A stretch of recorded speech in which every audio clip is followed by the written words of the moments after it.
اور وہ لوگ مطلب حضرت یوسف علیہ السلام کے بھائی، اور وہ لوگ اپنے باپ کے پاس عشاء کے وقت روتے ہوئے پہنچے، کہنے لگے ابا ہم سب تو آپس میں دوڑنے میں لگ گئے اور یوسف کو ہم نے اپنے سامان کے پاس چھوڑ دیا، بس ایک بھیڑیا ان کو کھا گیا، اور آپ تو ہمارا کہے کو یقین کرنے لگے چاہے ہم کیسے ہی سچے ہو، اور یوسف کے کرتے پر جھوٹ موٹ کا خون بھی لگا لائے تھے۔ یعقوب علیہ السلام نے فرمایا ایسا نہیں ہے، بلکہ تم نے اپنے دل سے ایک بات بنا لی ہے، سو صبر ہی کروں گا جس میں شکایت کا نام نہ ہوگا، اور جو باتیں تم بناتے ہو ان میں اللہ تعالیٰ ہی مدد کرے۔ اور ایک قافلہ آ نکلا اور انہوں نے اپنا آدمی پانی لانے کے واسطے بھیجا، اس نے اپنا ڈول ڈالا، کہنے لگا کہ ارے بھائی بڑی خوشی کی بات ہے، یہاں تو اچھا لڑکا نکل آیا، اور ان کو تجارت کا مال قرار دے کر چھپا لیا، اور اللہ کو ان سب کی کارگزاریاں معلوم تھی اور ان کو بہت ہی کم قیمت میں بیچ ڈالا، یعنی گنتی کے چند درہم کے بدلے، اور وہ لوگ ان کو کچھ قدردان تو تھے ہی نہیں۔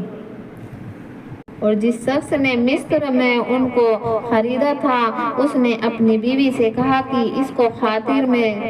رکھنا، کیا عجب ہے کہ ہمارے کام آئے یا ہم اس کو بیٹا بنا لیں۔ اور ہم نے اسی طرح یوسف کو اس زمین میں قوت دی اور تاکہ ہم ان کو خوابوں کی تعبیر دینا بتلا دیں، اور اللہ تعالیٰ اپنے کام پر غالب ہے، لیکن اکثر آدمی نہیں جانتے۔ اور جب وہ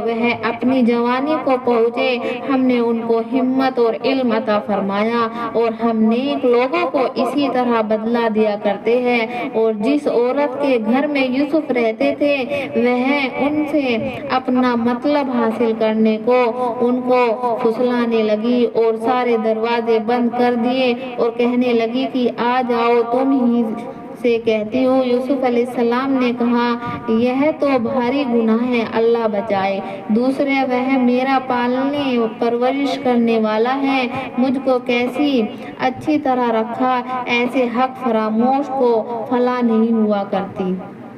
اور اس عورت کے دل میں تو ان کا خیال جم ہی رہا تھا، اور ان کو بھی اس عورت کو کچھ خیال ہو چلا تھا۔ اگر اپنے رب کی دلال کو انہوں نے نہ دیکھا ہوتا تو زیادہ خیال ہو جاتا، عجب نہ تھا۔ اسی طرح ہم نے ان کو علم دیا تاکہ ہم ان سے چھوٹے اور بڑے گناہ کو دور